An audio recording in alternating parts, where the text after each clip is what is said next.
আসসালামু আলাইকুম, কেমন আছেন ভিউয়ার্স? আমি রুমানা রশিদ রুমি চলে আসলাম ফ্যাশনিয়ার নতুন ব্লগে।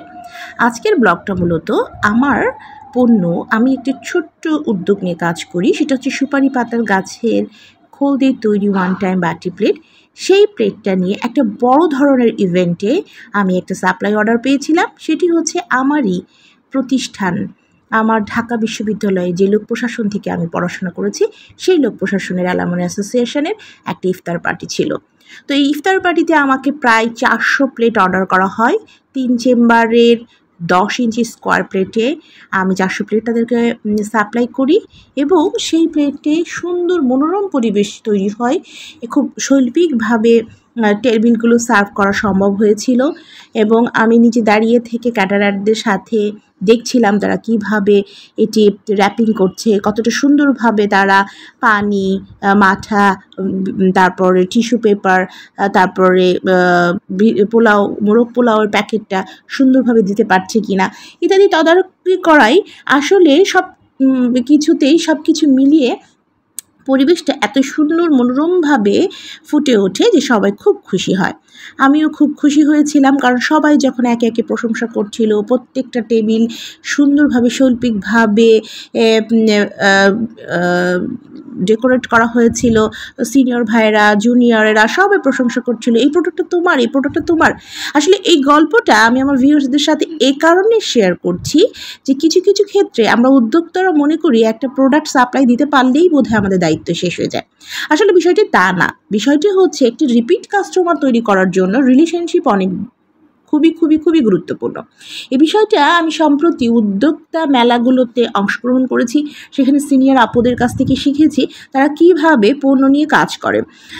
আমি চেয়েছিলাম যে খুব সুন্দরভাবে যেন গ্রাহকের মনের ভেতর এই পণ্যটা গেঁথে যায় এবং অনেকেই যেন নক করে পণ্যটা কার, কে এই জিনিসটা নিয়ে কাজ করছে।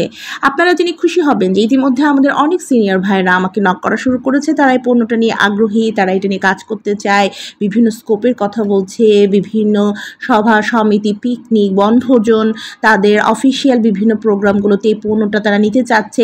এই যে একটা রিলেশনশিপ তৈরি হয়েছে, একটা পরিচিতি তৈরি হয়েছে, এটাই ছিল আমার সবচেয়ে বড় পাওনা। আমি চাইলেই পারতাম প্রোডাক্টগুলো দিয়ে ঘরের কোণে বসে থাকতে কিংবা একটা ইগো দেখাতে যে আমি তো শুধুমাত্র বিজনেস পার্সন, আমার কী দরকার এতগুলো কাজ করার। কিন্তু আমি চেয়েছিলাম যে হয়তো বা ক্যাটারাররা সুন্দরভাবে পণ্যটা উপস্থাপন করতে পারবে না।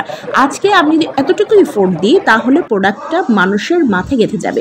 মূলত আমার এই পণ্যটা নিয়ে কাজ করার পেছনে আমার যতটুকু না ব্যবসায়িক উদ্যোগ, তার থেকে বেশি প্লাস্টিক পণ্য সাথে একটা আন্দোলন করা যে প্লাস্টিক জাতীয় পণ্য যেন আমরা ব্যবহার না করি, তার বদলে এই সমস্ত পরিবেশ বান্ধব পণ্য যেন ব্যবহার করি। যদিও এটা শুরুতে কাজ করা আমাদের জন্য খুবই চ্যালেঞ্জিং হয়ে যাচ্ছে, কারণ প্লাস্টিকের এই পণ্যটা অতটা কাস্টমাইজ করা যাচ্ছে না যেভাবে পরিবেশ বান্ধব এই পণ্যটা অতটা কাস্টমাইজ করা যাচ্ছে না যেভাবে একটা প্লাস্টিকের পণ্য করা সম্ভব হয়। ঢাকনা দেওয়া বা মোড়ক দেওয়া, ঠিকই ঘুরে ফিরে আবারও একটা র্যাপিং পেপার দিয়ে এটাকে ঢাকতে হচ্ছে। সব কিছু নিয়ে যতটা বলছি পরিবেশ বান্ধব ততটা করা সম্ভব হচ্ছে না।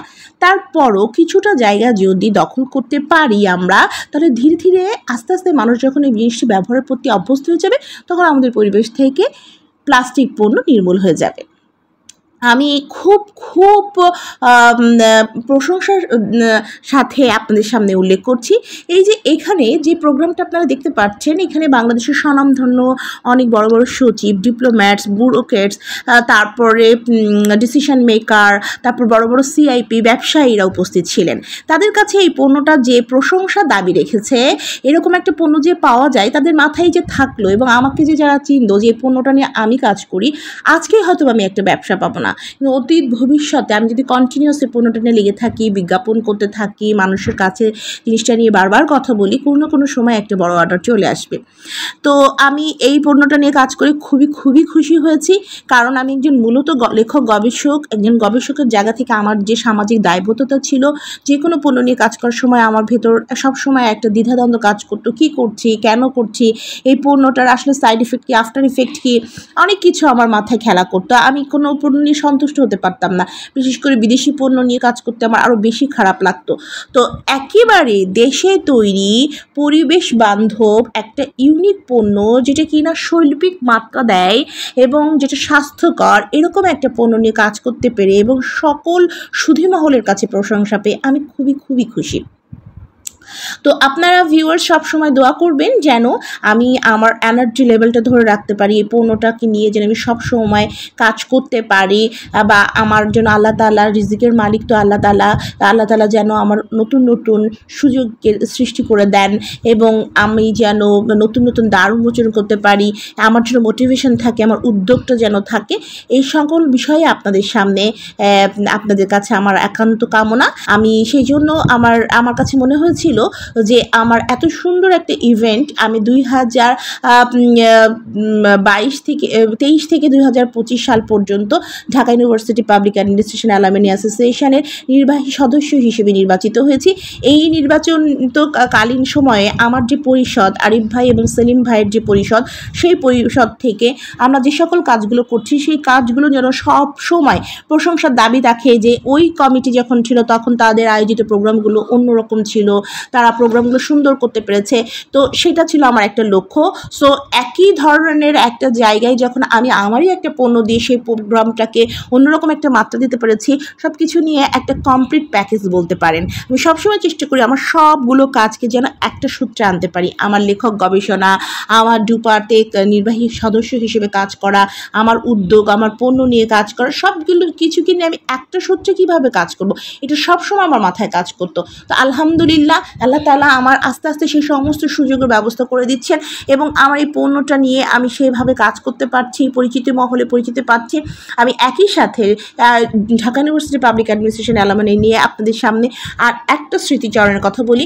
আমি আমার জীবনের দীর্ঘ একটা সময় যখন ক্যারিয়ার থেকে দূরে ছিলাম, শুধুমাত্র ছেলে মেয়ে লালন পালন নিয়ে আমার জীবনটা সীমিত ছিল, এরকম একটা সময় নতুন করে ঘুরে দাঁড়ানোর জন্য যে প্রতিষ্ঠানটা সর্বাত্মকভাবে আমার পাশে ছিল, সেই প্রতিষ্ঠান হচ্ছে আমাদের DUPA, Dhaka university public administration alumni association. আমি তখন সোশ্যাল মিডিয়াকে কেন্দ্র করে একদিকে যেমন একটা পেজ মেনটেন করতাম, ছোটোখাটো কাপড় চোপড় টুকটাক এই সমস্ত পণ্য নিয়ে পেজটা মেনটেন করতাম, অন্যদিকে ছোটোখাটো স্ট্যাটাস লিখে আমার নিজের পড়াশোনাকে শানিত রাখতাম। এই জন্য আমি বিভিন্ন বই পুস্তক পড়তাম, সেখান থেকে ইম্পর্টেন্ট কিছু লাইন লিখতাম। তো ঠিক এরকম একটা জায়গা থেকে যখন আমি টুকটুক করে এগিয়ে 2-3টা বই লিখে ফেললাম বা আমার পণ্যটার আগ্রহ নিয়ে আমি কাজ করতে থাকলাম, বিভিন্ন মেলাগুলোতে অ্যাটেন্ড করতে থাকলাম, এই দুটো দিকই এই পাবলিক অ্যাডমিনিস্ট্রেশন অ্যালুমনি অ্যাসোসিয়েশন আমাকে সামাজিকভাবে স্বীকৃতি দিয়েছে।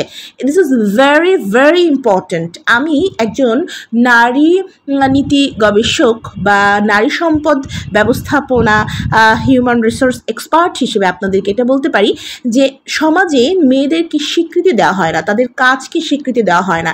এই অ্যাসোসিয়েশন আমাকে সেই স্বীকৃতিটা দিয়েছে। একজন লেখক হিসেবে আমি হয়তো বা নিভৃতে কিছু বই লিখছিলাম, সেই বইটা ওইভাবেই আমার বাসায় আমার লাইব্রেরিতেই পড়ে থাকতো, কিন্তু যখন আমি এই বইটা নিয়ে অ্যালুমনি অ্যাসোসিয়েশনে সদস্যদের কাছে গিফট হিসেবে দিতে গেলাম, তখন তারা হুমড়ি খেয়ে পড়ে। তারা আমাকে অনেক প্রশংসা করে এবং একটা পর্যায়ে আমাদের ডিপার্টমেন্টের টিচাররা আমাকে এমফিল করতে পারে, যেখান থেকে একজন লেখক থেকে আজকে আমি গবেষক হয়ে উঠেছি এবং এখন অনেকগুলো গবেষণা কাজের সাথে আমি সম্পৃক্ত আছি। আলহামদুলিল্লাহ আলহামদুলিল্লাহ আলহামদুলিল্লাহ, আল্লাহর দরবারে, মহান আল্লাহর দরবারে অনেক অনেক শুকরিয়া। আজকে আমার এই অবস্থানের জন্য একজন গবেষক হিসেবে নিজের আত্মপ্রকাশ বা নিজের অবস্থানটা শক্তিশালীকরণে আমার ডুপার অনেক অনেক ভূমিকা আছে। আবার যখন এই পণ্যগুলো নিয়ে আমি কাজ করছিলাম, বিভিন্ন জায়গায় মেলা করছি, হয়তো আমার শোরুমে অল্প কিছু প্রোডাক্ট রাখছি, মাঝে মাঝে 2-1 পোস্ট দিচ্ছি, কিন্তু এই জায়গাটা নিয়ে সামাজিকভাবে আমাকে একটা প্রতিষ্ঠাকরণের জায়গাটা সবচেয়ে বেশি কাজ করেছে কে জানেন? সেটা হচ্ছে এই ডুপা। কারণ এখানে আমি আমার পণ্যটা নিয়ে যখন মানুষের সাথে কথা বলতে গেছি, তখন বড় বড় সিনিয়র ভাইয়েরা বিভিন্ন কাজের সুযোগ করে দিয়েছে এবং 5 জনের সাথে যখন আমাকে পরিচয় করিয়েছে, তখন বলে কি ওর কিন্তু একটা উদ্যোগ আছে, সেটা হচ্ছে এরকম একটা সুন্দর ইউনিক পণ্য নিয়েও কাজ করে একজন এন্টারপ্রেনার। এই যে আমাকে পরিচিতি করা, তার মানে বাংলাদেশের টপ মোস্ট পজিশনের লোকগুলো আজকে আমাকে একজন লেখক গবেষক হিসেবে জানে, একাধারে অন্যদিকে আমাকে একজন উদ্যোক্তা হিসেবে জানে। এই যে অবস্থানটা, এটা যদি প্রতিটা মেয়ে তার পরিবার থেকে, তার সমাজ থেকে, তার কাজের সেক্টর থেকে বারবার স্বীকৃতি পায়, তখন সেই মেয়ের আত্মবিশ্বাস অনেকাংশে বেড়ে যায়। আমি আমার এই দুইটা কাজের জায়গা থেকেই হয়তো বা একটা গুড হ্যান্ডসাম মানি যেটুকু পাই সেটুকু আমার চলে যায়, কিন্তু আমার একটা পরিবার মেনটেন করার জন্য একটু পুরুষের সমান সমান হয়তো বা আমি কন্ট্রিবিউশন করতে পারবো না, পারিও না, বাবার ইচ্ছাও নেই। কিন্তু এই যে আমাকে একটা স্বীকৃতি দেওয়া হয়, আমি একটা আইডেন্টিটি ক্রাইসিস থেকে বেরিয়ে আসতে পেরেছি। একটা সময় আমি যেই ক্রাইসিসে থাকতাম সেটা আমার ডিপ্রেশনের জায়গা করে নিত, সেই জায়গাটা এখন আমি আনন্দের সাথে মানুষের কাছে বলতে পারি আমি লেখক, আমি গবেষক। তুমি কি করছো? আমি লেখক গবেষক, আমার একটা উদ্যোগ আছে, আমি একই সাথে একজন এন্টারপ্রেনার। এই যে একটা পরিচিতি দিতে পারা, এটা অনেক অনেক ভালো লাগা কাজ করে।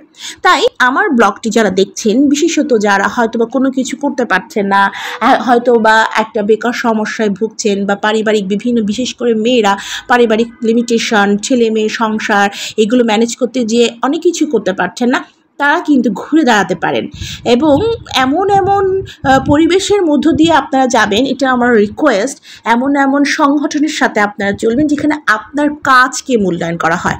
হয়তো বা আপনার ফ্যামিলি, বাবা মা বা শ্বশুরবাড়ি বা নিজের হাজব্যান্ড বা নিজের ছেলে মেয়ে আপনাকে স্বীকৃতি দিচ্ছে না, কিন্তু এই সমাজেই কিছু কিছু প্রতিষ্ঠান আছে যাদের সাথে আপনি সম্পৃক্ত থাকলে আপনার কাছে তারা অনেক সম্মান দেবে, যেই আত্মবিশ্বাস নিয়ে আপনি ঘুরে ফিরে আবার নিজের পরিবারে এসে বোল্ডলি কথা বলতে পারবেন। আমার নিজের বেলা এটা হয়েছে।